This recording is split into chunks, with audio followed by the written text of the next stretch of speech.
Hiya, I'm Larry Lamb. I'm here at the Cheltenham Literary Festival to bang on and natter about my book, the story of my sort of strange old life called Mummy's Boy. And fortunately, if he turns up, my son George is going to be here to sort of to run the proceedings, as it were, and put a little direction in there instead of me just rambling on all over the place.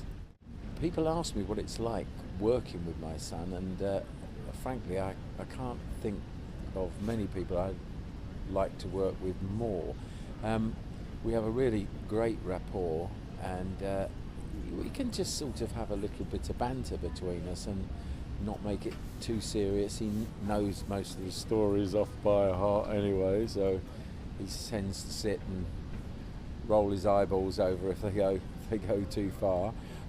But no, we have a lovely time doing it, and it's just a chance to do something together. I've sort of this year's been really interesting for me because, you know, suddenly you write a book, and for the first time in your life you become a guest at literary festivals hither and thither all over the place, seeing all sorts of people that you know, some of whom you've read their books, and some of whom their work you admire, because it's not just people who write books that are at these things, it's people from all the different areas of the media. So you meet filmmakers, you meet sorts of people that you've seen for years on the telly interviewing people, you meet sort of BBC correspondents, you meet all sorts of amazing people. So I've this year, for me to come to Cheltenham has been it's a big sort of big jump. It's lovely, really sort of proper pucker big literary festival. I've sort of had a funny old thing that's happened since people that realise that I can actually write and have perhaps got something to say, and I get invited to all sorts of different things. And of course, this thing of you've got to use the word, whether you like it or not, celebrity, by virtue of the fact that you've been in some popular television programs and people know who you are. I mean, despite the fact you've been banging around for 35 years doing everything: television, theatre, cinema, radio, commercials, everything.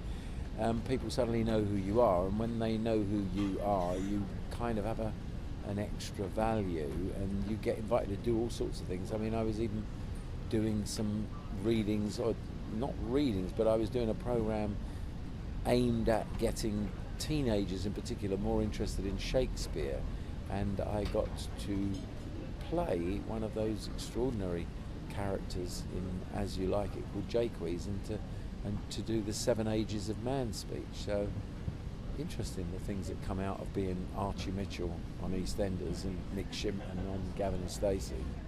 Well, I think the thing is that when you get a bit of a burst of luck and notoriety, or whatever you want to call it, aged 60 odd, it's very sweet, and you get the feeling that people relate to you as somebody that they know because you've spent so much time in their living rooms. And if you're a natural communicator, it's really lovely to be able to talk to people on the basis of kind of being someone they know.